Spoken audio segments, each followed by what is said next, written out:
వాలంటీర్లకు న్యాయం చేయండి. సీఎం, మంత్రులు, సీఎస్కు కూడా మెయిల్స్ పంపిస్తున్న వాలంటీర్ వ్యవస్థ కొనసాగింపుపై స్పష్టత ఇవ్వడంతో పాటు బకాయి పడ్డ 2 నెలల గౌరవవేతనాన్ని విడుదల చేయాలని ఆంధ్రప్రదేశ్ రాష్ట్ర వాలంటీర్స్ అసోసియేషన్ రాష్ట్ర గౌరవ అధ్యక్షులు గుజ్జల ఈశ్వరయ్య, అధ్యక్షులు ఎం జగదీష్ డిమాండ్ అయితే చేశారు. వాలంటీర్లకు న్యాయం చేయాలని కోరుతూ రాష్ట్ర వ్యాప్తంగా పలువురు వాలంటీర్లు ముఖ్యమంత్రి నారా చంద్రబాబు నాయుడు, ఉప ముఖ్యమంత్రి పవన్ కళ్యాణ్, మున్సిపల్ శాఖ మంత్రి పి నారాయణ, సాంఘిక సంక్షేమ శాఖ మంత్రి డోలా బాల వీరేంద్రనాయ స్వామి, రాష్ట్ర విద్యాశాఖ మంత్రి నారా లోకేష్, చీఫ్ సెక్రటరీ నీరబ్ కుమార్లకు మెయిల్ ద్వారా వినతిపత్రాలు అయితే పంపారు.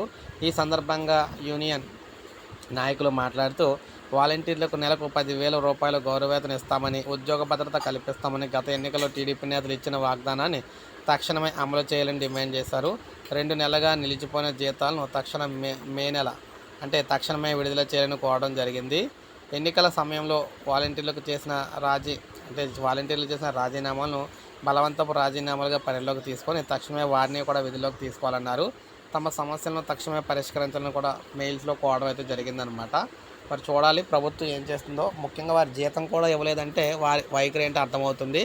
ఎట్టి పరిస్థితుల్లో కొనసాగించే ఉద్దేశం లేనట్టుగానే తెలుస్తుంది. ఎందుకంటే లేకపోతే కనీసం వారి జీతం అన్న ఇద్దరు అనమాట. అది కూడా ఇవ్వలేదంటే అసలు పట్టించుకోలేదని అనుకోవచ్చు. సో ఇది మరి ప్రజెంట్ వాలంటీర్లపై ప్రభుత్వానికి ఉన్న వైఖరి. ఒక లైక్ చేయండి, అందరికీ తెలుస్తుంది. సబ్స్క్రైబ్ చేసుకోండి, మన ఛానల్